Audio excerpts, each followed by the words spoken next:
Hi, I'm Duncan Mills, Product Marketing Director at Cyren. At this year's Infosecurity event in London, we ran a number of educational presentations on our booth. They were really well received, so we have summarised them and recorded them for those who did not have the opportunity to see them live. Each lasts around 5 minutes. This is the third and final session, which discusses phishing kits. Let's have a quick look at email threats in the last few years. In February of 2016, Locky struck and started the era of ransomware. We then saw an increase in phishing attacks, and they began to get more and more sophisticated. Next, volumes decreased as all these threats became more targeted. And finally, for the last couple of years, we have seen ransomware and phishing being offered as a service. This is the beginning of what I have referred to as the democratization of phishing, making it easy for anyone to run a phishing campaign. These types of services and kits that allow non-technical criminals to partake in cybercrime are driving the cybercrime market. Cybercrime is now a complex web of consumers and producers, with suppliers who produce malware and groups that purchase it.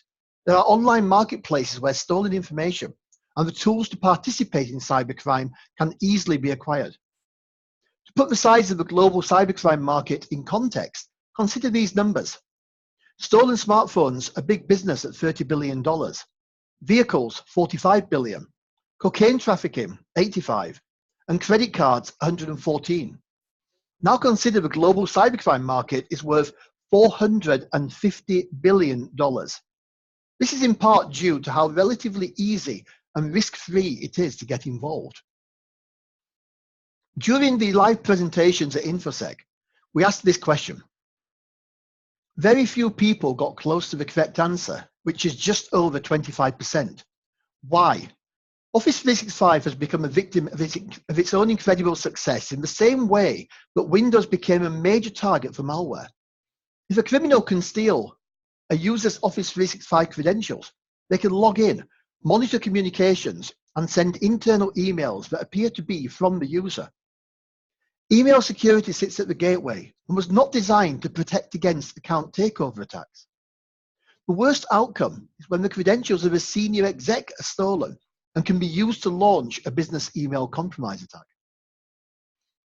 Here is an example of one of the marketplaces for phishing kits. If it's Office 365, PayPal, Dropbox, or anything else, this site has it for sale. These guys will even host the phishing site for you. You only have to pay them and provide an email address where they can send the credentials that the phishing site receives. Lots of underground forums and sites on the dark net offer phishing kits for sale. The price of the kit depends on the brand that is being phished, the complexity of the kit, and whether it uses evasion tactics. For example, the kit that includes the phishing page on the right is cheaper than that on the left, because the one on the left has an extra step for logins, just like the Microsoft Office site has. Therefore, it needs more coding and is more complex.